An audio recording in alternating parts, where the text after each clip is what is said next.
बैठे हैं, वो ऊपर से आपका शोषण भी कर रहे हैं, आपको गालियां दे रहे हैं, रिजर्वेशन को गालियां दे रहे हैं, लेकिन खुद मलाई चाटने में उनको दिक्कत नहीं है। झूठा SC ST OBC का सर्टिफिकेट बना के जो नौकरी में घुसे बैठे हैं, जो उन्होंने सीट पाली, उस पर उनको दिक्कत नहीं, सिर्फ आपको गालियां देने के लिए रिजर्वेशन। तो ये आपको एहसास करवा रहे हैं, तो हमें समझना पड़ेगा जो हम इनकी ताकत बढ़ा रहे हैं उन तरीकों में हमें बदलाव करना पड़ेगा। हम जो धर्म के नाम पर भंडारों पे जो पैसा वेस्ट करें, वो अपने समाज में लगाएं, अपने बच्चों की पढ़ाई लिखाई में लगाएं, उनको आगे बढ़ने में मदद करें। अब ये मंदिर में खूब सारा पैसा है, बड़े बड़े मंदिर है, कभी किसी मंदिर का सुना किसी गरीब बच्चों के लिए स्कॉलरशिप देते हो, जो इंटेलिजेंट बच्चे हैं उनको आगे पढ़ने के लिए स्कॉलरशिप देते हो?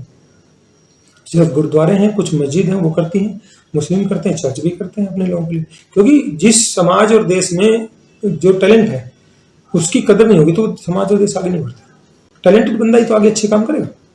तो ये बहुत ही खतरनाक तरफ जा रहा है। और राजनीति में आप देख रहे हैं, मतलब बेशर्मी की अधिक पारे होगी, शर्म नाम की चीज ही नहीं बची कि बेशर्मी से सब कुछ लोकतंत्र को चल दिया है और बस ड्रामे करे जा रहे, भाषण दे रहा है, सबको दिख रहा है कि झूठ बोल रहा है, झूठ बोल रहा है, झूठ बोल रहा है, फिर भी बेशर्मी से सब कुछ हो रहा है। तो इन्होंने जो खेल खेला है करप्शन के थ्रू, ऊपर की जातियों की भ्रष्टाचार करते हैं, कभी देखा है SC ST OBC के लोगों ने भ्रष्टाचार? हमको फंसाया जरूर जाता है कि चोरी करेगा ऊपर वाला, फंसाएंगे उसको, चोर दिखा देंगे, अपराधी दिखा देंगे, बच जाते। तो ये बड़े बड़े खेल खेलते हैं, सोचो 100 करोड़ के, 500 करोड़ के, कई हजार करोड़ के घपले करने, उसमें सारा कोई है कोई SC ST OBC का? एक भी नहीं। अब गलगोलिया यूनिवर्सिटी देख लो, कितना भयंकर तरीके से बेवकूफ बनाया, और OBC वाले वहां जाएंगे, राजी होंगे, थोड़ा पैसे बचा, तो वहाँ हमारा बच्चा वहां पढ़ रहा है जी, गलगोटिया में पढ़ रहा है।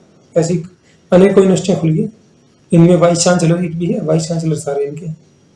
तो ये बहुत ही मतलब नाजुक सिचुएशन है, और लोगों को समझना पड़ेगा कि ये जो तुम्हारे बच्चों को कमजोर कर रहे हैं। और अभी एक और नया जो मुद्दा आ रहा है, हिंदुस्तान में जो पॉपुलेशन सेंसस जनगणना होनी है, SC ST का तो कॉलम पहले से था, 1931 के बाद OBC की जनगणना हुई थी, उस समय 54% बताई जा रही थी, अब वो 65% के आसपास होगी।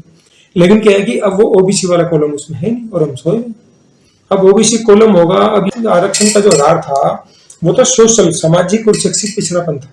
अब एक पीढ़ी जो 1950 के आसपास जन्म हुआ था हमारे पेरेंट्स का, वो थोड़ी सी कुछ नौकरी में गई, उसके बाद एक और पीढ़ी थोड़ी बहुत नौकरी में गई, उनके साथ थोड़ा सा उनको मौका मिला, बहुत ज्यादा नहीं, थोड़ा बहुत मौका मिला, उनको A और B में जन्म दिया। और अब उसके बाद जो तीसरी पीढ़ी आई आगे बढ़ने के लिए, उन तक तो सब कुछ खत्म ही कर दिया इन्होंने। तो हमें समझना पड़ेगा कि हम थोड़े से ही आगे निकले थे, कि थोड़ा सा भाई कोई छोटी मोटी C और D में नौकरी लग गई, एक आधा बाद A में चला गया, B में चला गया, तो उनको थोड़ी संपन्नता आने लगी थी, उसी में फैलने शुरू हुए, एक दूसरे कमजोर करना शुरू कर दिया, वहीं पर आप उस पैसे को बर्बाद करने लगे।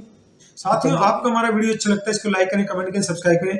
आपको हमारे वीडियो में कोई भी कमी लगती है, इंप्रूवमेंट लगता है, सजेशन लगता है, आप हमें कमेंट सेक्शन में जाके जरूर बताएं, ताकि भविष्य में जो भी जानकारी लेकर आए आपको बेहतर से बेहतर जानकारी दे सके। धन्यवाद, जय हिंद।